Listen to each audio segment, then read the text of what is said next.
twin extremes of ancient mothers and eternal maidens. छोटेपन में बुद्धि तीखी होती है धारणा करने की। The intellect is sharp to do dharana in childhood. क्यों? छोटेपन में धारणा तीखी क्यों होती है? Why? Why is the intellect sharp to do dharana in the childhood? है? है? हाँ, क्योंकि प्योरिटी ज्यादा होती है। Student replies, yes, it is because they have more purity. Purity की पावर बच्चों में जास्ती होती है, Children have more power of purity. इसलिए उनको धारणा जास्ती होती है। This is why they do more dharana. और बुढ़िया इतनी धारणा ज्ञान रत्नों की कर न सके। And old women can't assimilate the gems of knowledge to that extent. क्योंकि बुद्धि कैसी हो गई?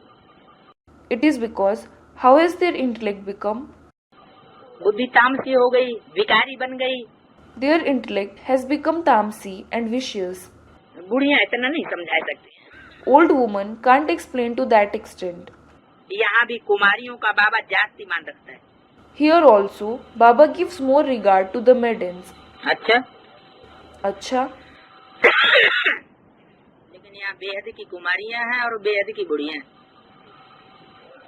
however, here it is about the unlimited maidens and the unlimited old women. तो हद में बुद्धि चली जाए। ये तो दुनिया भी करती है क्या? So, it shouldn't be that your intellect goes in the limited. The world also does that. What? दुनिया भी ज्यादा मान के ज्यादा पीछे बुद्धि किसके भागती है दुनिया की? After whom does the intellect of the worldly people wander the most? तो कुमारियों के पीछे भागती है क्योंकि काम विकार प्रधान है सारी दुनिया में। It wanders after maidens. It is because the vice of lust is the chief in the entire world. तो ये तो कोई बड़ी बात नहीं हुई। So, it isn't a big deal. यहाँ बाबा हद की बात नहीं कह रहे हैं, Baba isn't speaking about the limited here. बेहद की बात कह रहे हैं क्या?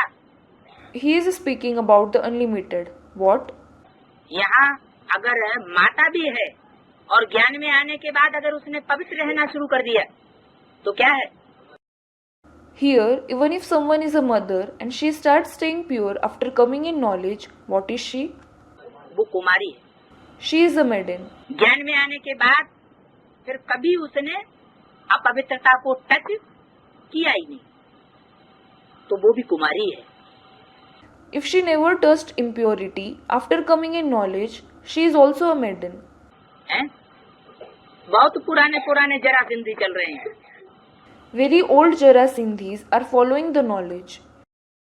जरा माना पुराने और सिंधी माना Sindhi, Jara means old and Sindhi means Sindhi.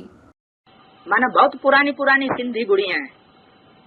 It means they are very old Sindhi old women. सिर्फ सिंधी की बात नहीं है, कोई भी ज्ञान में पुराने चल रहे हैं, लेकिन विकृत बुद्धि बहुत बनाई है ज्ञान में आने के बाद। It isn't just about the Sindhi people. Anyone who is old and is following the knowledge, but if he has made his intellect vicious after coming in knowledge, बाबा की श्रीमत का उल्लंघन बहुत किया है, तो पाप का बोझा 100 गुना 1000 गुना और लाख गुना तक चढ़ता रहेगा। if he has violated Baba's Srimad a lot, he will keep accumulating 100-fold, 1,000-fold, million-fold burden of sins. तो बुद्धि कैसी बन जाएगी? एकदम तमो प्रधान बुद्धि बन जाती है। Then, how will his intellect become? The intellect becomes absolutely tamopradhan. तो बुढ़िया धारणा नहीं कर सकती, न समझा सकती। So, old women can neither assimilate nor can they explain the knowledge. खुद भी धारणा नहीं कर सकती और दूसरों को भी नहीं समझा सकती। They can neither assimilate it themselves nor can they explain it to others.